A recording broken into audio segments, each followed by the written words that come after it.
Dans l'épisode de Demain nous appartient du mardi 21 février 2023, Manon, Louvia Bachelier, s'est en fait taguer sa voiture, elle décide de faire refaire toute la peinture.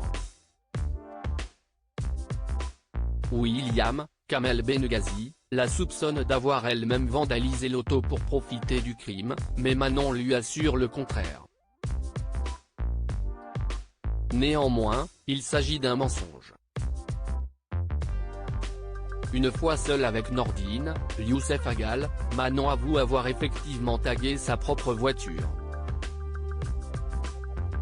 Elle avait besoin d'une bonne raison pour la faire repeindre, mais ne s'attendait pas à ce que cela soit si cher. De son côté, William décide de fouiller les poubelles de Victoire, Solène Hébert, et y trouve la bombe de peinture utilisée par Manon.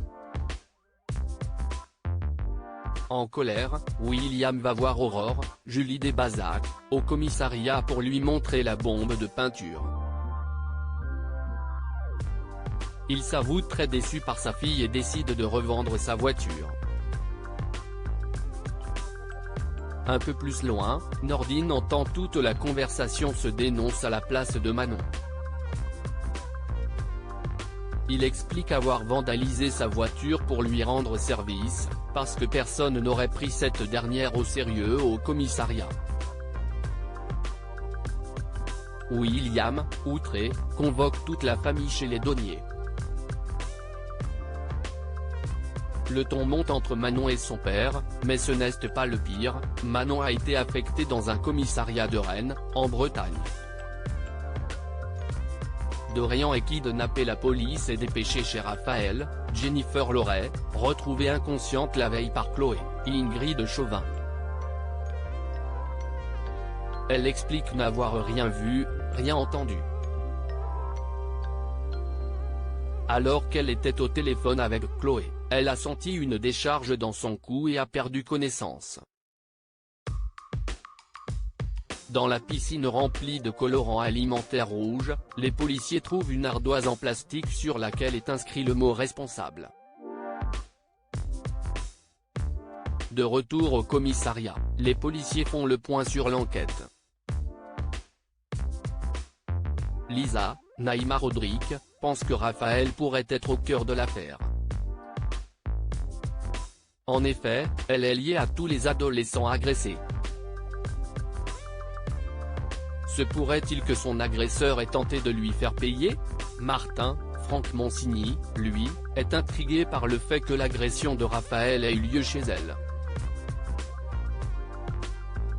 De plus, la couleur de la piscine lui fait penser que quelque chose s'est peut-être passé là-bas. Convoquée au commissariat avec sa mère, Camille reconnaît avoir organisé une soirée chez elle le 29 juillet 2022, lorsque sa mère était absente pour un procès. Martin et Raphaël comprennent que Raphaël était responsable du fait de son absence, Camille responsable parce qu'elle a organisé la soirée et Emma complice car elle était au courant. Reste Nathan, Adrien Gabelet. Camille confie qu'elle n'a pas la liste de toutes les personnes présentes à la soirée, tant les invités étaient nombreux.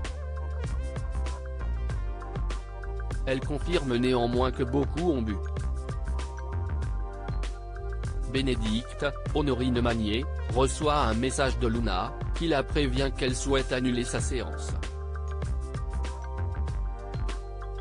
Dorian, Ryan Nubé, pense que la jeune femme veut simplement se reposer, mais Bénédicte est inquiète.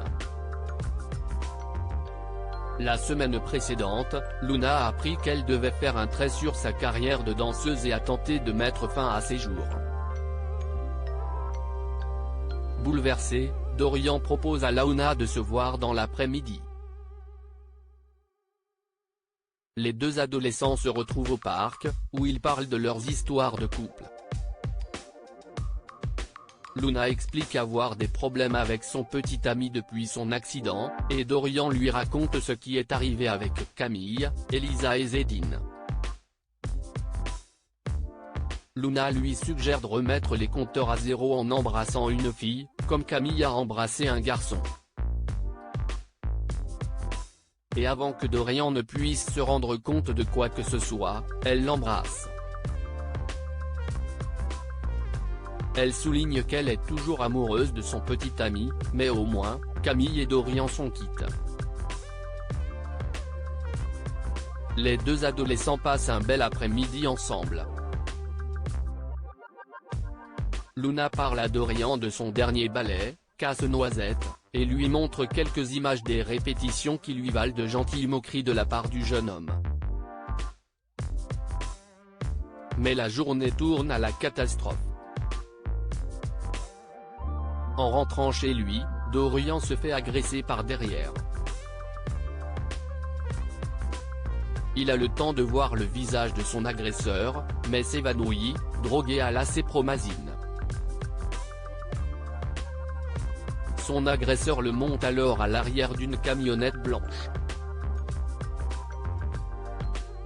De son côté, Luna se rend à l'hôpital et annonce à Bénédicte qu'elle a décidé de reprendre sa rééducation.